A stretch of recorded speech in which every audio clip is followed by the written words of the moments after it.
and welcome to the Amazon Show with me, Chris Stafford. This is the show where we tell the stories of female adventurers around the world. And my guest on this episode is Elise Wortley, who is an English woman on a mission, not as a modern-day explorer, but as an authentic Amazon from centuries past. Elise is currently planning her third journey, following in the footsteps of famous women who conquered mountains and oceans, from Scotland to the Himalayas. And what makes her journeys different is that she's dressed and equipped in authentic clothing of that period, which so far has been back to the early 1900s. This includes heavy, long woolen coats, leather shoes, and a wooden backpack, none of which makes for easy going across difficult terrain and in challenging weather conditions. And there's also altitude sickness to cope with too. And yet none of these adversities have deterred Elise, who was first inspired by reading about Alexandra Neal, who climbed the Himalayas, and Nan Shepherd, who explored the Cairngorm Mountains in Scotland. Her next adventure begins in April 2022, when she travels to Iran to retrace the exploits of Freya Stark on her incredible journey to the valleys of the Assassins. While all these women made history in their time, Elise is also making history of her own, inspired by her sheroes. So, Lisa, welcome to the program. You are literally following in the footsteps of some of these intrepid women that have gone before you in previous centuries even. Do you feel that you're making history yourself in a different way? That's an interesting question. I mean, I always think, I'm more highlighting these women who have gone before us and kind of it's their journey. But I guess I am sort of the first person to recreate their journeys with what they had. And I think kind of today it's really interesting to see the contrast between, all the stuff we have now where people, like lightweight jackets and waterproof stuff compared to what these women had. And actually, for me, it kind of shows, how amazing their journeys were and the difficulties that they had to face. So I guess in a way I'm making history, but I always say, it's all about these women. It's almost not about me. I'm just kind of raising their voices and their stories. But at the time, a lot of them, they were never taken as seriously as their male counterparts. So that's kind of part of the project, kind of raising their voices and making their history heard. Yes, because as you say, it would have been a social challenge in of itself, what they were doing back then. And, women just didn't break outside the box, did they? Socially, a challenge for them. These were very brave women, weren't they? And tell us how you first discovered them and decided that this was going to be a mission in life. Yeah, and I think that, over the years, I've sort of wondered, why am I so into these women? Like, why do they capture my imagination so much? And I think it's like you say, it was just their sheer bravery and their sort of want for a different life, where they must have been so brave to, turn around to society at the time and say, I don't want to stay at home, I don't want to have this life, and then just go off to a place, that they've never seen. Because they didn't have, internet or anything that we have today. So some of them might have only seen one photograph of the place they were going. So it really captured my imagination. And I found Alexandra Neal's book. She's one of probably the more famous, I'd say, female explorers from back in the day. And I read her book when I was 16. I kind of stumbled across it accidentally. And it just really captured my imagination. I mean, very quickly summarizing the book, she traveled for 14 years across Asia, trying to get into Lhasa, which is the capital of Tibet, just to find these ancient Buddhist doctrines. But she just has this incredible journey along the way. She was the first Western woman to meet the Dalai Lama and stays in a cave for 2 years learning to meditate. And it's just the way she writes about it as well. It's just so beautiful, and it just completely captured my imagination. And once I'd sort of found her, I started researching, and there are just so many women like her who kind of did these amazing things and had really interesting, different lives. And so that's kind of what I'm trying to do, I guess, is to, sort of bring their stories back to life and spread the word about them, because not actually that many people know about them. Now, before you started on this mission, were you, did you have an adventurous spirit? Were you sporty? I think so, yeah. I mean, I've always been into running. I've always loved running. I kind of grew up in the countryside in Essex. So I've always been like an outdoor person, always loved the outdoor space. And then lucky when I was younger that I kind of got to go on holidays and stuff. So I always loved traveling. And I'd always wanted to go to the Himalayas. Like they'd always captured my imagination, those mountains, because obviously you don't see mountains like that growing up in the UK. So yeah, I'd always kind of had a bit of an adventure spirit, but I do actually think, reading about these women kind of pushed me more to kind of be more adventurous. So how did you map out those routes then, and how did you prepare when you wanted to recreate their journey? Yeah, it was tough. So it's interesting because obviously a lot of places change names, and especially from when Alexandra wrote about Tibet, all the names have now become Chinese names. So it's really, really hard to kind of pin together her route. So basically I just go back to the old school and read all their notes, read their journals, read their books, and pretty much just piece together, the same with the clothing, piece together what they, where they went and what they had. And actually it's quite difficult because back then, obviously, it was hard for them to be taken seriously as writers, let alone explorers. And so they'd never mention, what they were really wearing or how they felt, if they felt scared or that kind of thing. So it took a lot of research into sort of women. So for example, in sort of 1910, when Alexandra David Neal was going, she doesn't write about, what she would have worn under her coat or things like that. So I had to do a lot of research into sort of the time and the eras, which was really interesting. And then that's kind of just how I pieced together the journeys, just by reading their letters and that sort of thing.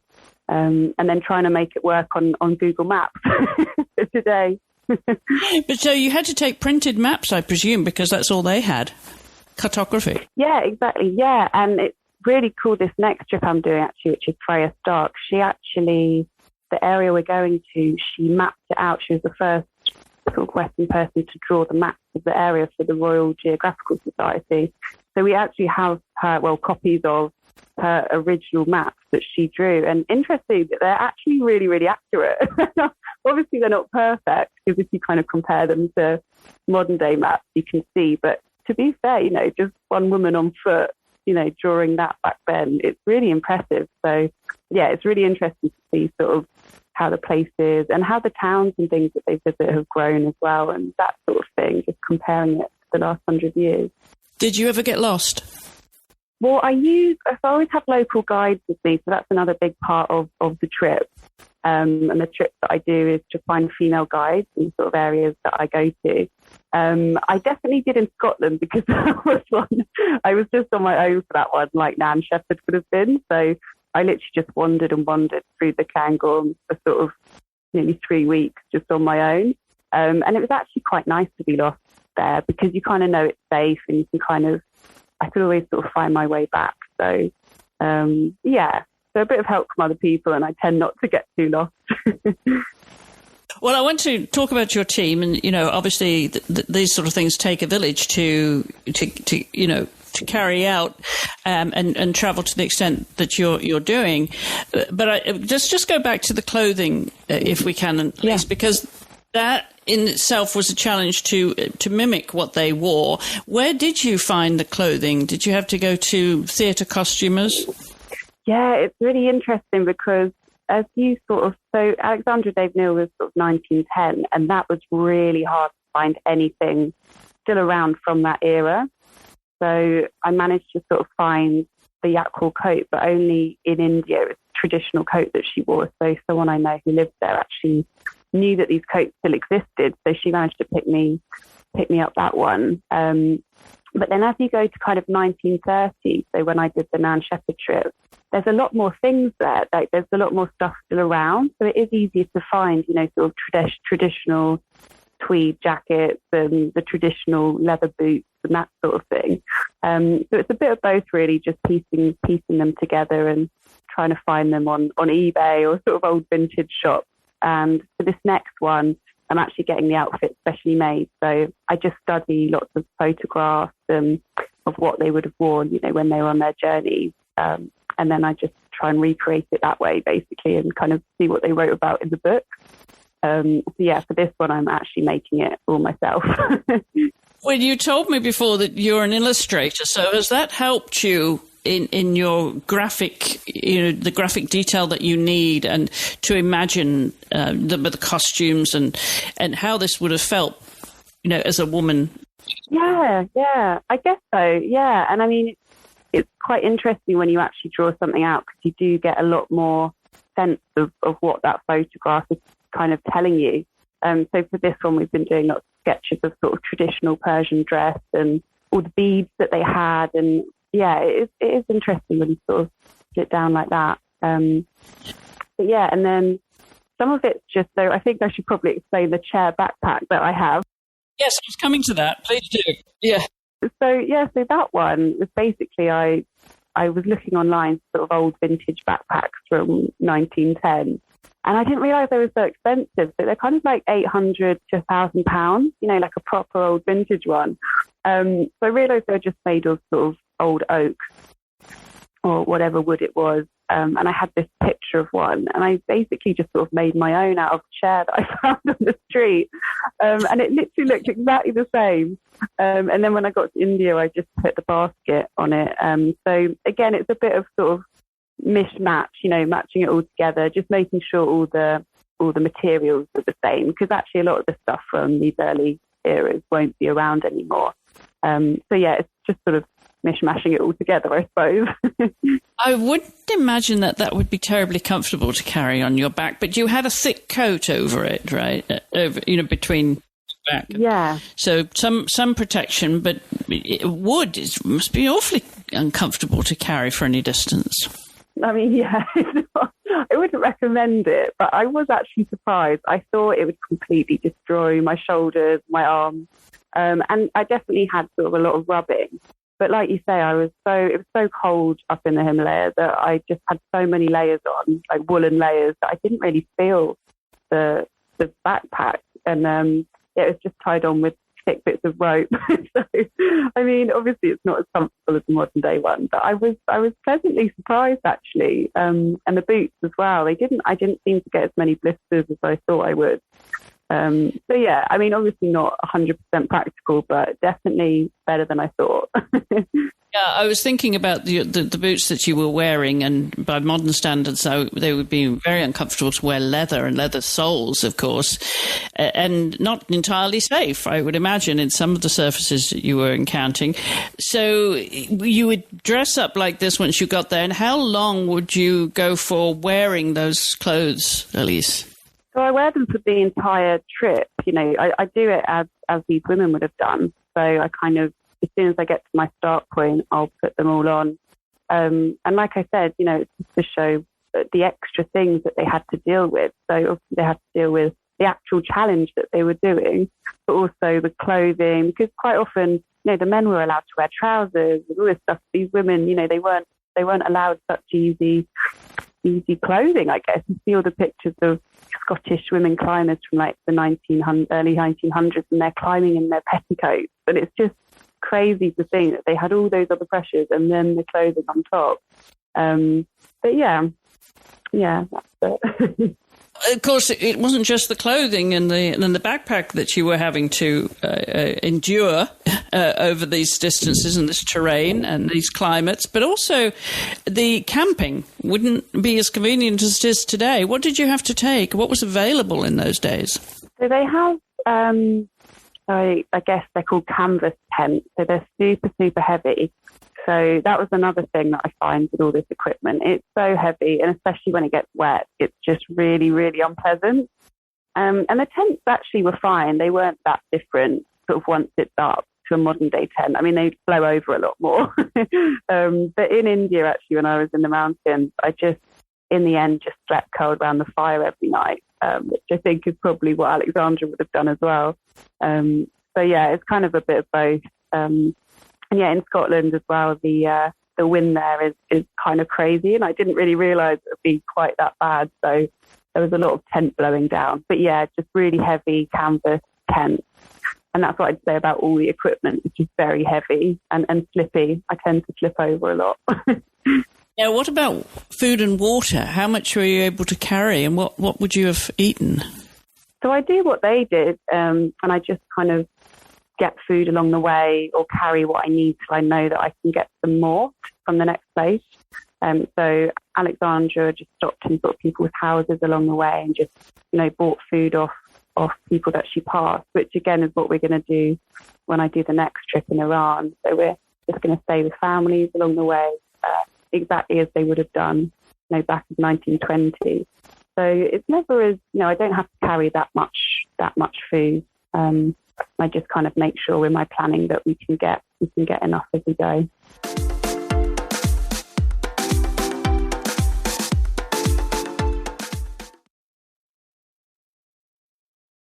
So you're planning now, as you say, for journey number 3 to retrace Friar Stark's steps. But so this is something obviously that you're cataloguing and journaling in a different way too with these adventures. You wouldn't have a camera, would you? It would all be paper and pencil, I would imagine, as you log your journeys. Yeah, it is interesting what they had back then. So Friar Stark actually had a camera. So this trip was 1930. Right. And I'm always surprised when things, were around, especially things like Vaseline. I always Google everything. I'm like, oh, I could take this. I wonder what they had then.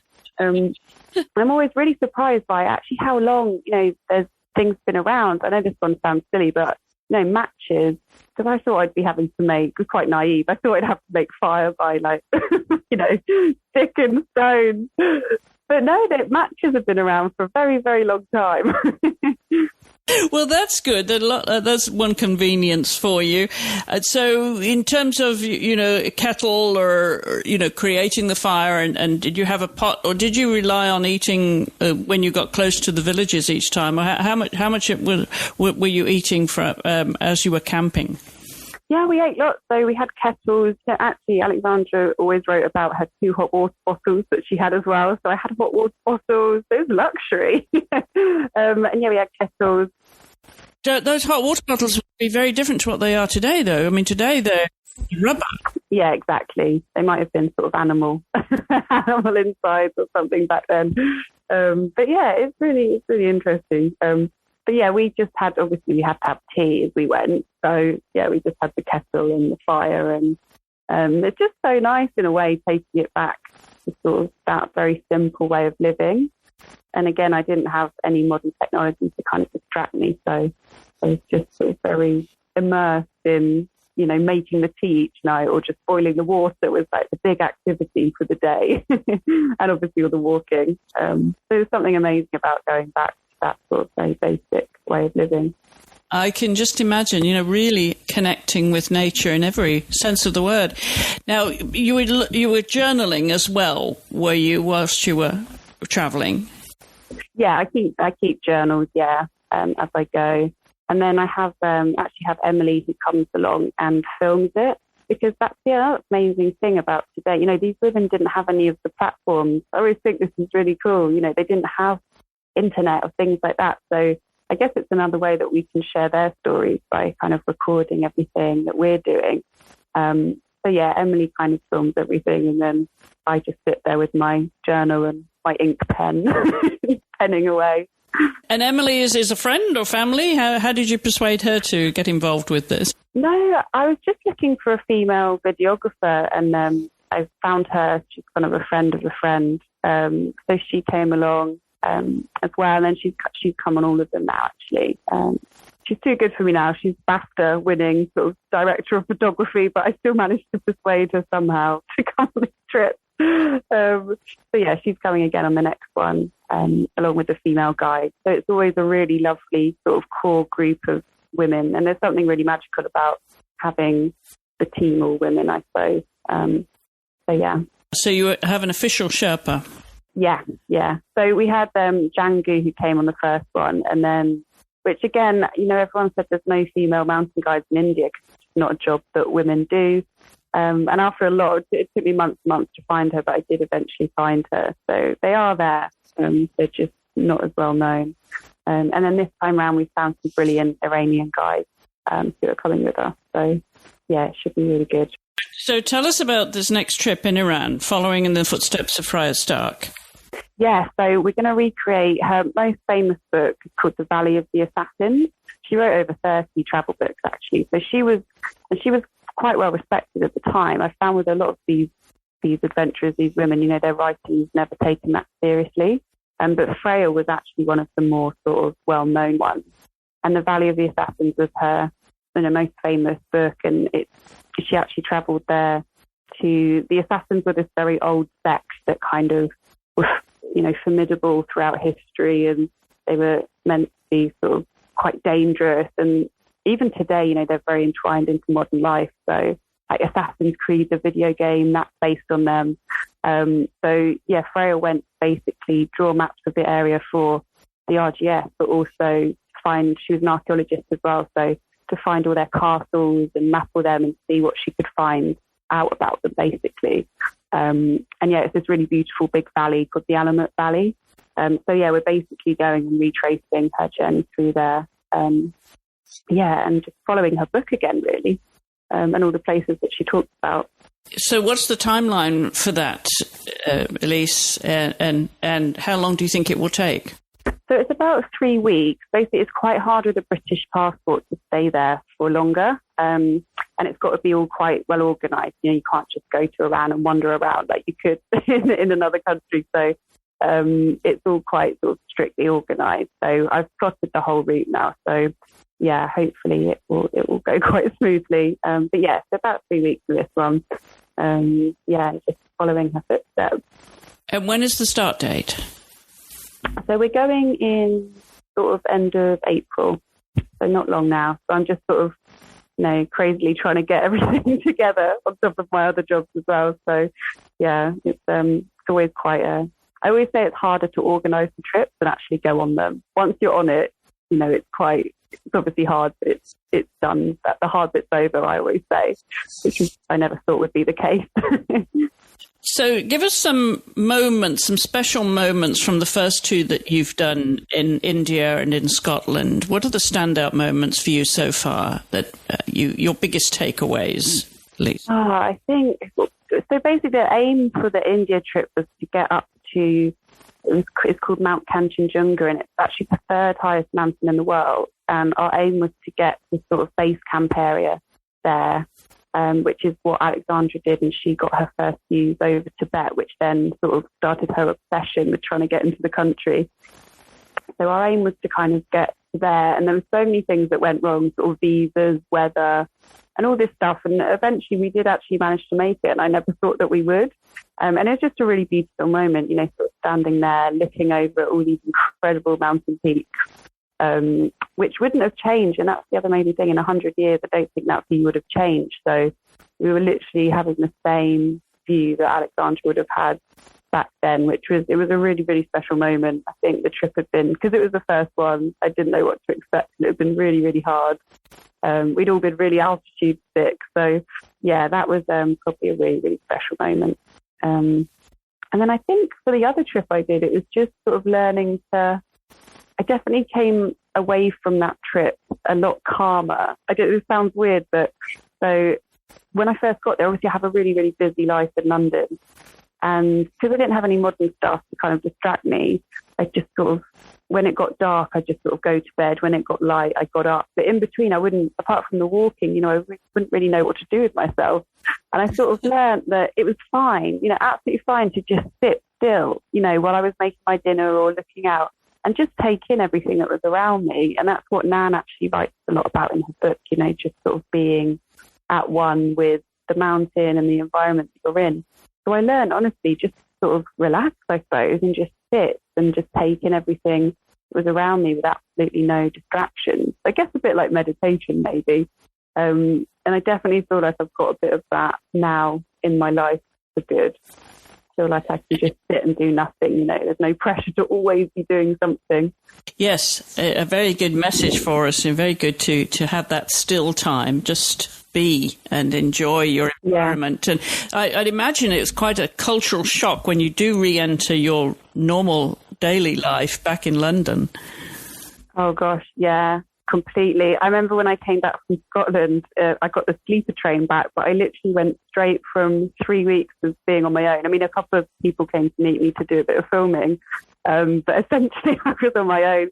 And I just got the sleeper train back, and I didn't have room to put any modern clothes in. There was too much stuff, there was no room. So I pretty much got off the sleeper train at Euston Station at 7 a.m, still dressed head to toe in what I'd been in for the last 3 weeks. And yeah, it is really, you never think it would affect you, but it is really overwhelming. I know when I got back from India, because I've actually struggled a lot with sort of panic attacks and anxiety for the last sort of 10 years. And I really thought that maybe going on these trips would sort of fix that. But actually, every time I've come back, I think because it's such a culture shock, I guess, I find that I get very anxious and very panicky, and for at least a week afterwards. So yeah, there is quite a bit of having to readjust, because you are just fully immersed in this other life, and then it kind of hits you in the face when you get back.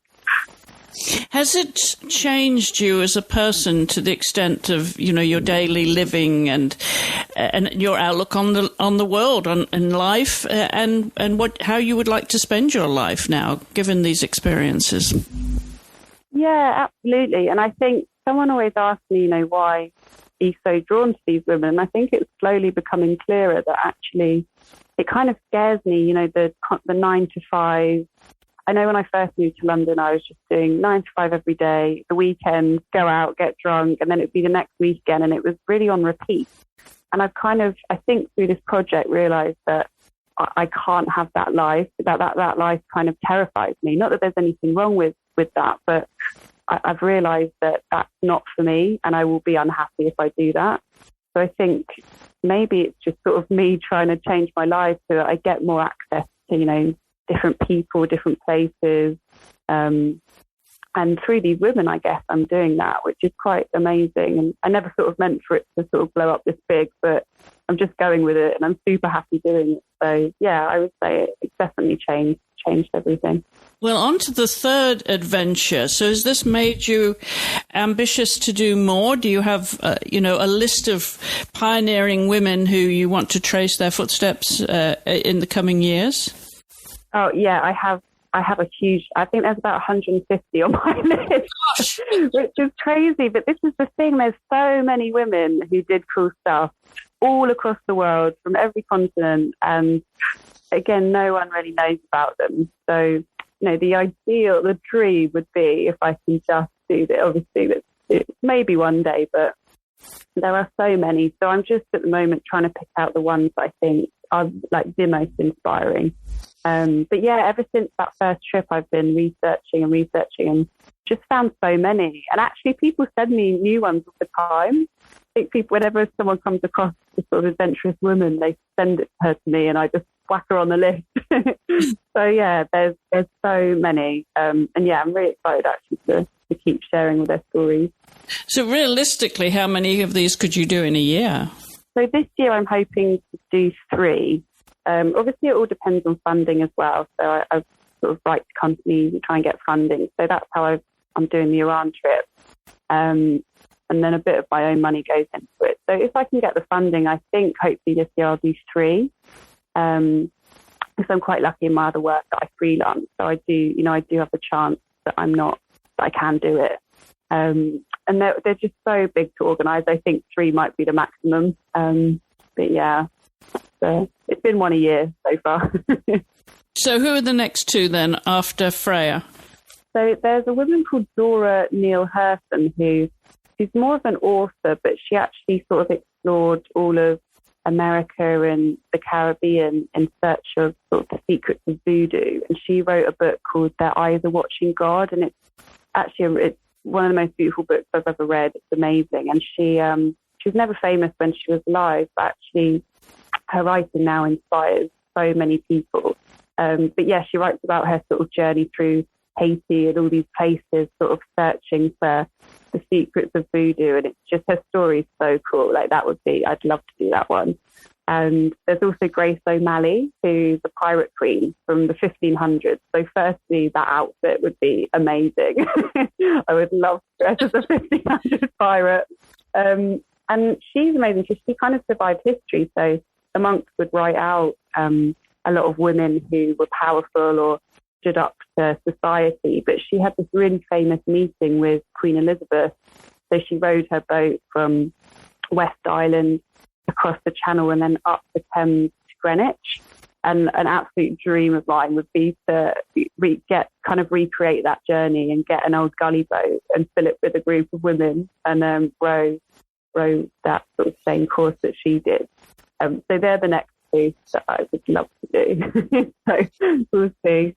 Yeah, you said you were filming this. You had someone, Emily, coming along to film it all. But is there a book in this in the future? Are you, with your journals, hoping to piece them all together to produce a book at the end of these? Yeah, I would love to, yeah. Yeah, I'd love to do one. And I think as well, just maybe a bit of my journey, but also just a book, with all these women in, because there are a lot of books that, are female adventurers from the past, but they're not very diverse and they're all sort of one sort of type of person. So I think maybe my adventures entwined with, what these women and I guess the lives and societies they left behind that I find really interesting as well. So yeah, I'm hoping maybe at the end of this year I can start that. I've been writing bits down, so let's see. Well, it's a very brave endeavour, what you're doing, but what fun to be able to celebrate these intrepid female explorers, Elise. So congratulations on what thank you. And the very best of luck with the next one. We'll be following you on social media, of course, to see how it goes, and maybe we could get you back on the show at the end of the year. Yeah, definitely. And we can talk about this year's adventures. Yeah, absolutely. Well, take care out there. Enjoy all the experience. It must be absolutely fabulous to witness all this. And I'm glad you're cataloguing it and filming it and so on and really doing justice to these women. So stay safe and take care. Good luck. And thank you very much for taking time to come on the show, Elise. Thank you. You too. Thanks for having me. And you can follow Elise, of course, on social media and by visiting her website. We'll have links to all of those on our website with the show notes accompanying this episode at wisports.com. And whilst you're online, do check us out on social media. Leave your comments, questions and suggestions for guests. We always love to hear from you. That's at Wisports on your social media channels. And if you'd like to reach us directly, our email address is info@wispsports.com. And whilst you're on your podcast app, do check out all the other shows that we do here at Wisp Sports. There's something for everyone. And we would love to get a review from you if you have a moment, or just leave a 5-star rating or drop us a line under the reviews, because that always helps others find the show. Until the next time, I'm Chris Stafford. Thank you for listening.